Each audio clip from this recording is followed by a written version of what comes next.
जय हिंद साथियों, आप लोग का स्वागत है आपके अपने चैनल सिलेक्शन पूरी पर। मैं आपका स्वागत करता हूं आज की अपनी इस नई क्लास में, जो कि एसएससी जीडी एनालाइज से संबंधित है। इस क्लास के माध्यम से हम एसएससी जीडी में जो है 23 जनवरी के पूछे गए सभी जीके जीएस के क्वेश्चन को आप लोग को बताएंगे, जो कि चारों शिफ्टों में जो भी क्वेश्चन हमको मिला है वही आप लोग को हम बताएंगे, और उससे संबंधित जो भी क्वेश्चन पूछे जा सकते हैं उसको भी बताएंगे। यदि ये क्लास आपको पसंद आए तो लाइक करें, और जो भी साथी भी चैनल पर नए हैं तो चैनल को सब्सक्राइब करें तथा अपने मित्रों को भी जो है शेयर करें। तो आइए क्लास को प्रारंभ करते हैं। देखिए, सबसे पहला क्वेश्चन है कि अनुच्छेद 279 एक किससे संबंधित है। तो देखिए, अनुच्छेद 279 जो है किससे संबंधित है, तो इसे जो है संविधान संशोधन 101वें संविधान संशोधन द्वारा जो है 2000 जो है 16 में जो है इसे जोड़ा गया। और यह जो है किससे संबंधित है, तो यह जो है माल और सेवा कर जो है परिषद से संबंधित है। और इसी संविधान संशोधन द्वारा जो है अनुच्छेद 246 ये भी जोड़ा गया था, जो कि जीएसटी कर से संबंधित था। इसके पश्चात अगला क्वेश्चन पूछा गया था कि पहला जूट कारखाना कहाँ स्थापित किया गया था। तो देखिए, पहला जूट कारखाना है यह कहाँ स्थापित किया गया था, तो यह जो है कोलकाता में जो है हुगली नदी पे जो है रिसरा के पास जो है स्थापित किया गया था। और इसे जो है कब स्थापित किया गया था, तो इसे जो है 1800 जो है 55 में जो है इसे स्थापित किया गया था। तो जो पहला जूट कारखाना जो है कहाँ स्थापित किया गया था, कोलकाता के पास जो है हुगली नदी पर रिसरा में जो है स्थापित किया गया था, और कब 1855 में। अगर इससे संबंधित अन्य क्वेश्चन को यदि क्वेश्चन पूछा जाए तो कौन कौन से पूछा जा सकता है, तो देखिए लौह इस्पात उद्योग पूछा जा सकता है। तो देखिए, लौह इस्पात उद्योग जो है कब स्थापित किया गया था, तो ये इसे जो है 1874 ईस्वी में स्थापित किया गया था। और कहाँ स्थापित किया गया था, तो कुल्टी जो है पश्चिम बंगाल में जो है स्थापित किया गया था। उसके पश्चात बात की जाए एल्युमिनियम की, तो देखिए एल्युमिनियम उद्योग का जो है प्रथम बार जो है कहाँ कारखाना खोला गया या उद्योग कहाँ खोला गया, तो इसका जो प्रथम जो कारखाना था वह 1937 ईस्वी में जो है पश्चिम बंगाल के आसनसोल के निकट जो है जेके नगर में जो है खोला गया था। तो जेके नगर में 1937 ईस्वी में जो है एल्युमिनियम उद्योग का जो है प्रारंभ किया गया था। उसके पश्चात बात की जाए सूती वस्त्र उद्योग की, तो सूती वस्त्र उद्योग का जो है प्रथम कारखाना जो है कहाँ खोला गया था, यह जो है कोलकाता के समीप जो है फोर्ट ग्लास्टर में जो है 1818 ईस्वी में जो है खोला गया, जो कि यह असफल रही। देखिए, प्रथम जो सूती वस्त्र उद्योग था जो कि कोलकाता के समीप फोर्ट ग्लास्टर में जो है 1818 ईस्वी में खोली गई, और यह असफल रही। उसके पश्चात जो है बम्बई में खोला जाता है 1854 ईस्वी में, यह जो है सफल रही। उसके पश्चात बात की जाए सीमेंट उद्योग की, तो सीमेंट उद्योग जो है भारत में आधुनिक ढंग से जो है कब जो है प्रथम बार खोला गया, तो इसे जो है इसका जो प्रथम कारखाना जो है मद्रास में लगाया गया। और कब लगाया गया था, तो 1947 ईस्वी में लगाया था। उसके पश्चात कागज उद्योग से भी क्वेश्चन पूछा जा सकता है। तो कागज उद्योग का जो है प्रथम कारखाना जो है लखनऊ में लगाया गया, और कब लगाया गया था, तो 1879 ईस्वी में लगाया गया था। उसके पश्चात अगला अनुच्छेद पूछा गया था कि अगला जो क्वेश्चन पूछा गया था वह अनुच्छेद से पूछा गया था कि स्वतंत्रता और अभिव्यक्ति की आज़ादी किस अनुच्छेद में है। देखिए, स्वतंत्रता और अभिव्यक्ति की आज़ादी जो है यह अनुच्छेद 19 में दिया गया है। अनुच्छेद 19A में जो है प्रेस की स्वतंत्रता भी दी गई है और बोलने की आज़ादी दी गई है अनुच्छेद 19A में। यदि बात की जाए प्राण और दैहिक स्वतंत्रता का किस अनुच्छेद में उल्लेख किया गया है, तो 21 में किया गया है। और बालकों के लिए जो है जो अनुच्छेद संबंधित है, जो कारखानों में जो है 14 वर्ष से अधिक नहीं लगाए जा सकते, कम जो 14 वर्ष से कम है बालक, उनको जो है कारखानों में नहीं लगाया जा सकता, इसका उल्लेख जो है अनुच्छेद 24 में किया गया है। अस्पृश्यता का अंत जो है अनुच्छेद 17 में किया गया है, जबकि उपाधियों का अंत जो है अनुच्छेद 18 में किया गया है। अगला क्वेश्चन पूछा गया था कि कबड्डी में प्रत्येक टीम में कितने खिलाड़ी होते हैं। तो देखिए, कबड्डी में जो है जो खिलाड़ियों की संख्या होती है वह कितनी होती है, 7 होती है।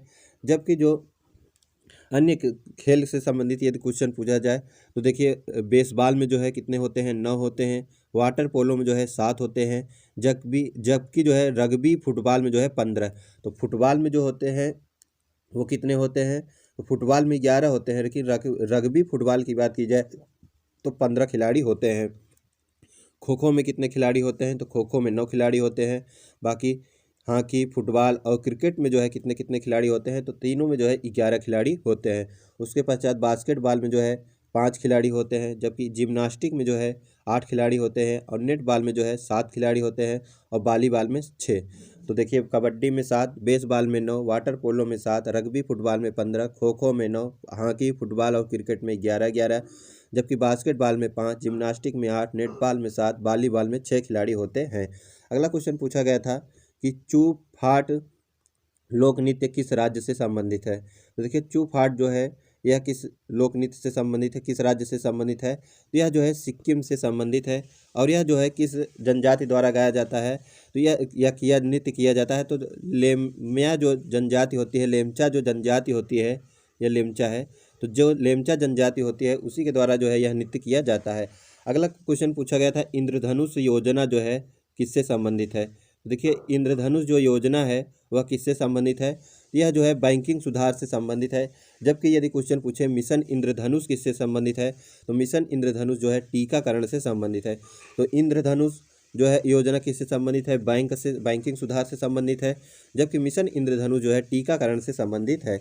अगला क्वेश्चन पूछा गया था कि भारतीय राष्ट्रीय कांग्रेस की स्थापना कब हुई थी। तो देखिए अब भारतीय राष्ट्रीय कांग्रेस की स्थापना से क्वेश्चन पूछ रहा है। तो भारतीय राष्ट्रीय कांग्रेस की स्थापना जो है कब हुई थी, तो 28 दिसंबर जो है 1885 ईस्वी में ये वो ह्यूम द्वारा जो है किया गया था। और इसके जो प्रथम अध्यक्ष थे वो कौन थे, तो व्योमेश चंद्र बनर्जी थे। अगला क्वेश्चन पूछा गया था कि भगवान महावीर को ज्ञान कितने वर्षों में हुई थी। तो देखिए ज्ञान की प्राप्ति जो है कितने वर्षों में हुई थी। तो देखिए ये क्वेश्चन कुछ कन्फ्यूजन में था कि कितने वर्ष के थे वो, या पूछा था कितने वर्षों की तपस्या के बाद हुई थी। यदि पूछे वो उनकी जब वो ज्ञान की प्राप्ति किए थे तो उनकी आयु कितनी थी, तो 42 वर्ष थी। और उन्होंने जो है 12 वर्ष की तपस्या के बाद जो है जृम्बिक के समीप जो है ऋजुपालिका नदी के तट पर जो है साल के वृक्ष के नीचे जो है उनको ज्ञान की प्राप्ति हुई थी। और वो जो है 30 वर्ष की आयु में जो है घर को छोड़ के जो है ज्ञान के लिए जो है बाहर निकल गए थे। यदि बात की जाए महावीर का जन्म कहाँ हुआ था, तो इनका जन्म जो है कुंडल ग्राम, जिसे वैशाली के नाम से जाना जाता है, वहीं पे हुआ था। इनके पिता का जो नाम था वह क्या था, तो इनके पिता का जो नाम था वह था वर्धमान। तो इनके पिता का नाम वर्धमान था, जबकि इनकी माता का नाम जो है क्या था, लिच्छवी था। और ये किसकी बहन थी, तो ये जो है चेटक की बहन थी। यदि बात की जाए इनके बचपन का नाम क्या था, तो इनके बचपन का नाम वर्धमान था। और इन्होंने जो उपदेश दिया था वो किस भाषा में दिया था, तो प्राकृतिक भाषा में दिया था। जबकि इनका जो चिन्ह है, जन्म का प्रतीक चिन्ह है, वह क्या है, सिंह। तो देखिए महावीर से संबंधित प्रमुख क्वेश्चन क्या क्या पूछा जा सकता है कि इनको जो है कितने वर्ष के पश्चात, तपस्या के पश्चात जो है ज्ञान की प्राप्ति हुई थी, तो 12 वर्ष के बाद सॉरी। फिर उसके पश्चात यदि पूछा जाए कहाँ प्राप्त हुई थी, तो जृम्बिका के समीप जो है ऋजुपालिका के नदी तट पर जो है साल के वृक्ष के नीचे जो है इनको ज्ञान की प्राप्ति हुई थी। यदि पूछे महावीर का जन्म कहाँ हुआ था, तो कुंडग्राम वैशाली में। इनके पिता का नाम सिद्धार्थ था। इनकी माता का नाम लिच्छवी था, जो कि चेटक की बहन थी। उसके बाद यदि पूछे इनके बचपन का नाम क्या था, तो इनके बचपन का नाम वर्धमान था। इन्होंने जो है किस भाषा में उपदेश दिया था, तो प्राकृत भाषा में दिया था। जबकि इनका जन्म जो प्रतीक है, चिन्ह है, वह क्या है, सिंह है। अगला क्वेश्चन पूछा गया था कि ड्रीम महोत्सव अरुणाचल प्रदेश में कब मनाया जाता है। तो देखिए ड्रीम महोत्सव जो है अरुणाचल प्रदेश में कब मनाया जाता है, यह जो है फसल कटाई के समय जो है मनाया जाता है। और यदि बात की जाए अरुणाचल प्रदेश में प्रमुख कौन कौन से त्यौहार मनाए जाते हैं, तो देखिए लोसर है, सौंग है, रे है, तोरग्या है, और तोरग्या महोत्सव और सांग केन महोत्सव जो है अरुणाचल प्रदेश में मनाया जाता है। तो लोसर हो गया, सौंग हो गया, रे हो गया, तोरग्या हो गया महोत्सव, उसके बाद सांगकेन जो हो गया, ये सभी महोत्सव जो है अरुणाचल प्रदेश में मनाए जाते हैं। अगला क्वेश्चन पूछा गया था कि 2022 के स्वामी विवेकानंद के जन्मदिन पर दिवस पर जो है कहाँ कार्यक्रम आयोजित किया गया था। तो देखिए स्वामी विवेकानंद के जन्म दिवस पर जो है 2022 में कार्यक्रम जो है कहाँ आयोजित किया गया था, तो पुडुचेरी में जो है आयोजित किया गया था। और यह जो है 25वां राष्ट्रीय युवा महोत्सव का आयोजन किया गया था। तो 25वां राष्ट्रीय युवा महोत्सव का आयोजन जो है पुडुचेरी में किया गया था। अगला क्वेश्चन पूछा गया था कि फीफा का मुख्यालय कहाँ है। तो देखिए फीफा का जो मुख्यालय है यह कहाँ स्थित है, तो ज्यूरिख में स्थित है। और इस बार का जो फीफा का वर्ल्ड कप 2022 में हुआ था, कहाँ हुआ था, तो कतर दोहा में हुआ था। यदि बात की जाए कि विजेता कौन रहा, तो फ्रांस विजेता रहा, जब अर्जेंटीना विजेता रहा। और उप विजेता जो टीम रही वह कौन सी रही, फ्रांस रही। यदि बात की जाए फीफा का जो मुख्यालय है वह कहाँ है, तो ज्यूरिख स्विट्जरलैंड में है। यदि बात की जाए इसकी स्थापना कब हुई थी, तो इसकी स्थापना जो है कब हुई थी, तो इसकी स्थापना 21 मई जो है 1800 जो है 94 ईस्वी में हुई थी। और फीफा का जो मुख्यालय है यह कहाँ, इस यदि फीफा का फुल फॉर्म बात की जाए क्या होता है, तो federation international D football association है। यदि बात की जाए वर्तमान में इसके अध्यक्ष कौन है, तो गियानी इन्फेंटिनो जो है फीफा के मुख्यालय हैं। अगला क्वेश्चन पूछा गया था कि संविधान के किस अनुच्छेद को संविधान की आत्मा कहा जाता है। तो देखिए, यदि संविधान के किस अनुच्छेद की बात की जाए जो है भारतीय संविधान की आत्मा कहा जाता है, तो अनुच्छेद 32 को जो है भारतीय संविधान की आत्मा कहा जाता है। यदि अनुच्छेद न कहा होता कि ऐसे क्वेश्चन पूछा होता कि भारतीय संविधान की आत्मा किसे कहा जाता है, तो प्रस्तावना होता। यदि ऐसे भी क्वेश्चन पूछता कि भारतीय संविधान की आत्मा जो है किसे कहा गया है डॉक्टर भीमराव अंबेडकर के अनुसार, तो अनुच्छेद 32 होगा। यदि डॉक्टर भीमराव अंबेडकर का नाम न ले और अनुच्छेद भी न कहे तो प्रस्तावना होगा। और अनुच्छेद 32 को जो है भारतीय संविधान की आत्मा जो है इसे जो है डॉक्टर भीमराव अंबेडकर ने जो है कहा है। और अनुच्छेद 32 के तहत ही जो है उच्चतम न्यायालय जो है 5 प्रकार की रिटें जो है जारी करता है। अगला क्वेश्चन पूछा गया था कि बिरजू महाराज का संबंध किस नृत्य से है। तो देखिए, बिरजू महाराज का जो संबंध है वह जो है कथक नृत्य से संबंधित है। और इन्हें जो है पद्म भूषण से जो है, जो कि भारत का द्वितीय सर्वोच्च सम्मान है, इसे जो है 1986 ईस्वी में जो है इन्हें जो है दिया गया था। तो पद्म विभूषण से इन्हें जो है 1986 ईस्वी में जो है सम्मानित किया गया था और ये जो है कथक से संबंधित है। अगला क्वेश्चन पूछा गया था कि विधवा पुनर्विवाह की स्थापना किसने की थी। तो देखिए, विधवा पुनर्विवाह की स्थापना जो है किसने की थी, तो ईश्वर चंद्र विद्यासागर के सहयोग से कैनिंग ने जो है की थी। और विधवा पुनर्विवाह कानून जो है कब पारित हुआ था, तो इसे जो है 1856 ईस्वी में जो है पारित किया गया था।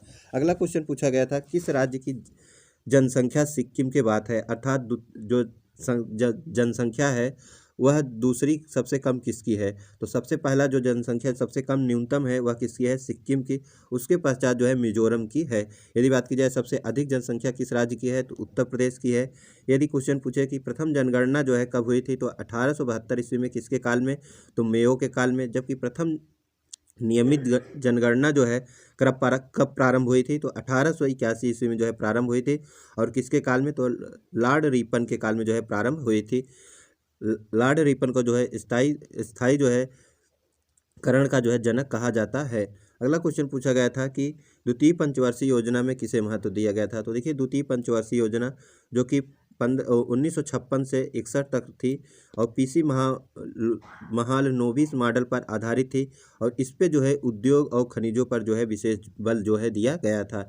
अगला क्वेश्चन पूछा गया था कार्बन का परमाणु संख्या कितना होता है। तो कार्बन का जो परमाणु संख्या होता है वह कितना होता है, 6 होता है। और इस कार्बन का जो प्रतीक चिन्ह होता है वह क्या होता है, C होता है।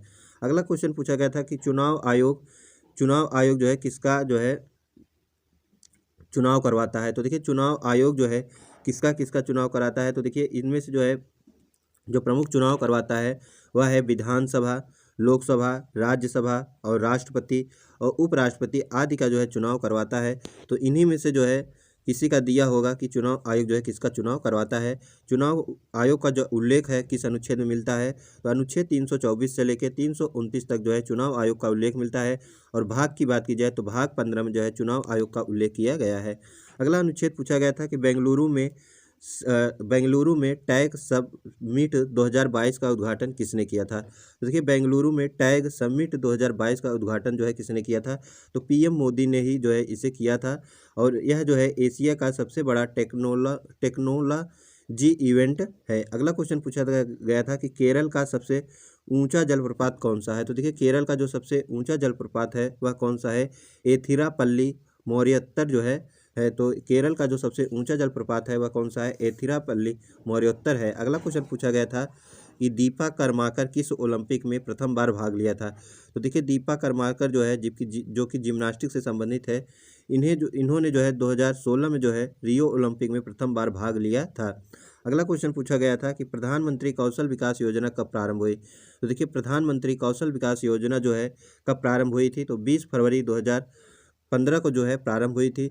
इसके पश्चात देखिए और कौन इससे संबंधित है जो कि पूछा जा सकता है एग्जाम में, सुकन्या समृद्धि योजना। तो देखिए, सुकन्या समृद्धि योजना जो है कब प्रारंभ हुआ था, 22 जनवरी 2015 को जो है प्रारंभ हुआ था। इसी दिन जो है बेटी बचाओ बेटी पढ़ाओ योजना जो है हरियाणा के पानीपत से प्रारंभ होती है 22 जनवरी 2015 को, बेटी बचाओ बेटी पढ़ाओ योजना। और सुकन्या समृद्धि योजना भी जो है 22 जनवरी 2015 को प्रारंभ होती है। उसके पश्चात स्मार्ट सिटी परियोजना जो है कब प्रारंभ होती है, तो यह जो है 25 जनवरी 2022 को जो है 25 जनवरी जो है 2015 को जो है यह प्रारंभ होती है। उसके पश्चात देखिए प्रधानमंत्री उज्ज्वला योजना, तो यह जो है 1 मई 2016 को जो है प्रारंभ होती है। उसके पश्चात अगला क्वेश्चन पूछा गया था, आईसीसी ऑफ द ईयर 2018 का अवार्ड जो है किसे मिला? तो देखिए ICC cricket of the year 2018 का जो है पुरस्कार किसे मिला था? तो यह जो है विराट कोहली को दिया गया था। जबकि महिलाओं में जो है किसे दिया गया था? तो स्मृति मंधाना को जो है दिया गया था। और वर्तमान जो 2021 में जो है किसे दिया गया था? तो वर्तमान 2021 में भी जो है स्मृति मंधाना और शाहिद अफरीदी को जो है दिया गया था। तो यह जो है 2021 का है। तो देखिए 2021 में जो है महिलाओं में स्मृति मंधाना और शाहीन अफरीदी को दिया गया है, जो शाहीन अफरीदी जो कि पाकिस्तान के क्रिकेटर हैं। जबकि 2018 में जो है पुरुषों में जो है विराट कोहली को यह पुरस्कार दिया गया था। अगला क्वेश्चन पूछा गया था कि भरतनाट्यम का जनक किसे माना जाता है? तो भरतनाट्यम का जनक जो है भरत मुनि को माना जाता है। और यह भरतनाट्यम कहाँ का शास्त्रीय नृत्य है? यह जो है तमिलनाडु का जो है शास्त्रीय नृत्य है। अगला क्वेश्चन पूछा गया था कि खरीफ की फसल कौन कौन सी है? तो देखिए खरीफ की फसल कौन सी होती है? यह जो है गेहूँ हो गया, जौ हो गया, मटर हो गया, चना हो गया और सरसों है। यह सब खरीफ की फसल है और यह जो है नवंबर दिसंबर में जो है बोई जाती है। अगला क्वेश्चन पूछा गया, चरक संहिता किससे संबंधित है? तो देखिए चरक संहिता जो है काय चिकित्सा से संबंधित है और इसके रचयिता जो है वह कौन है? महर्षि चरक हैं इसके रचयिता हैं। तो चरक से संबंधित कौन से किससे संबंधित है? तो काय चिकित्सा से संबंधित है और इसके रचनाकार जो है अर्थात इसके रचयिता जो है वह महर्षि चरक हैं।